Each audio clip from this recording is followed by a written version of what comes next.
இன்றைக்கி வந்து ரெசிபிஸ் எதுவும் கிடையாது. கிச்சனை எப்படி டீப் க்ளீன் பண்ணுறதுன்னு பார்க்கலாம். 2-3 டிப்ஸும் இருக்குது, அதையும் சொல்கிறேன். ஸ்டவ்வுக்கு பின்னாடி இருக்க வால்லையும் ஆயில் ஸ்டெயின்ஸ் வந்து ரொம்ப ஜாஸ்தியாக இருக்கும். அதை கரெக்டாக க்ளீன் பண்ணிட்டாலே கிச்சன் ஓரளவுக்கு க்ளீன் ஆகிடும்.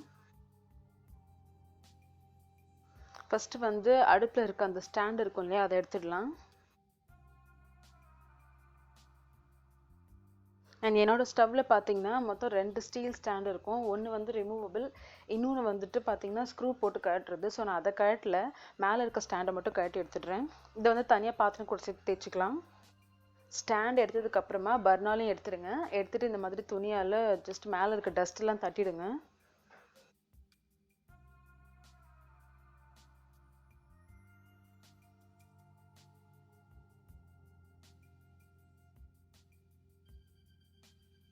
இதை க்ளீன் பண்ணுறதுக்கு வந்து நிறைய இன்க்ரீடியன்ஸ்லாம் தேவையில்லை. நான் எப்பவும் ஒரே ஒரு பொருள் தான் யூஸ் பண்ணுவேன். அது வந்து நம்ம துணிக்கு யூஸ் பண்ணுவோம் இல்லையா, வாஷிங் சோடா, அதுதான்.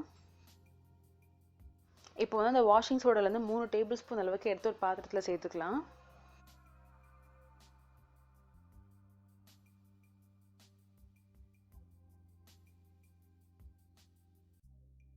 அது கூடவே ஒரு 1/2 கப் அளவுக்கு சுடு தண்ணி அதை வந்து சேர்த்து நல்லா மிக்ஸ் பண்ணி விட்டுருங்க. அப்போ சோடா கம்ப்ளீட்டாக கரையணும். அந்தளவுக்கு நல்லா மிக்ஸ் பண்ணிவிடுங்க.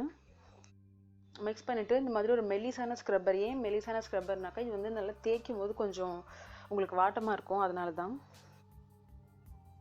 இப்போ இந்த சோடா வாட்டரில் வந்து இதை அந்த பஞ்சு நல்லா முக்கி எந்த இடத்துலலாம், அதுவும் இந்த ஸ்டவ்க்கு பின்னாடி இருக்க வால் இருக்குல்ல, ஃபஸ்ட்டு அங்கேருந்து ஸ்டார்ட் பண்ணலாம்.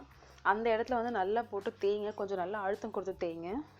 வாலில் வந்து இதை நல்லா ரப் பண்ணி முடிச்சதுக்கப்புறமா திரும்பவும் பஞ்சு அதிலேயே டிப் பண்ணி அடுப்பு மேலே அந்த ஸ்டாண்டு உள்ள வெளியில் சைடில் எல்லா இடத்துலையுமே வந்துட்டு நல்லா ஸ்க்ரப் பண்ணிக்கலாம்.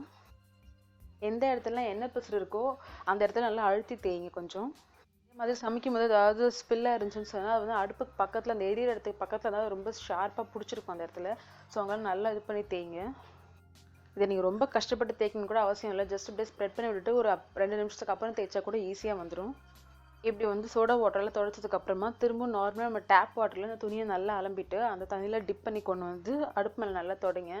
அடுப்பில் வால் எல்லா இடத்துலையுமே எங்கெங்கெல்லாம் வந்து இந்த சோடா வாட்டரை அப்ளை பண்ணிங்களோ அந்த எல்லா இடத்துலையுமே திரும்ப துணியை போட்டு தொடங்க. அண்ட் இதே மாதிரி டேப் வாட்டரில் முக்கி ஒரு 2-3 தடவை வந்து மேலே தொடச்சிக்கிட்டே இருந்தீங்கன்னு சொன்னாக்கா அந்த சோடாவோட லைட் குழப்பு ரொம்பலாம் இருக்காது, லைட்டாக இருக்கும், அது அப்படியே போயிடும். ஸோ இப்போ கிச்சன் அடுப்பு பார்த்தீங்கன்னா உங்களுக்கே தெரியும், முன்னாடி இருந்துக்கும் இப்போ இருந்ததுக்கும் எவ்வளோ பளபளப்பாக இருக்குது பாருங்கள். நாங்கள் வந்து இது ஒரே விஷயம் தான் யூஸ் பண்ணுவோம் கிச்சனில். மற்றபடி வந்து ரொம்ப அதிகமாக லெமன் போடுறது, மற்ற வினிகர் அதெல்லாம் நான் யூஸ் பண்ணவே மாட்டேன். இது ஒரே ஒரு வாஷிங் சோடா, அது மட்டும்தான். இதை நீங்கள் சுடு தண்ணியில் கலந்து போட்டிங்கன்னு சொன்னாக்கா எவ்வளோ பெரிய ஆயில் கரையாக இருந்தாலும் வேறு என்ன கரையாக இருந்தாலுமே வந்து ஜஸ்ட் ஒரு 2 மினிட்ஸ் சோக் பண்ணிவிட்டு அப்புறமா போட்டு தொடச்சிங்கன்னு சொன்னால் அப்படியே கம்ப்ளீட்டாக வந்துடும். ரொம்ப பளபளன்னு இருக்கும் கிச்சன். இது நீங்கள் வந்து எல்லா இடத்துலையுமே யூஸ் பண்ணலாம். எந்த இடத்துல உங்களுக்கு கரை இருக்கோ கிச்சன்லன்னு இல்லை, எங்கே வேணால் யூஸ் பண்ணலாம். அப்படியே அந்த இடம் வந்து புதுசு மாதிரி ஆகிடும். பாருங்கள், அடுப்பு அந்த இது ரெகுலேட்டர் இருக்கும் இல்லையா, அந்த இடத்துல எல்லா இடத்துலையுமே வந்து உங்களுக்கு அந்த கரையெல்லாம் போயிருக்கும். நம்ம வந்து வீக்லி ஒன்ஸ் வந்து இந்த மாதிரி இந்த சோடா வாட்டர் யூஸ் பண்ணி பண்ணாலே கிச்சன் வந்து ரொம்ப பளபளப்பாக இருக்கும். ஸோ ட்ரை பண்ணி பாருங்கள், ஒரு வாட்டி ட்ரை பண்ணி பாருங்கள். கிச்சன் வந்து அப்படியே புதுசு மாதிரி பயங்கர ஸ்பார்க்லியாக இருக்கும். தேங்க்ஸ் ஃபார் வாட்சிங்.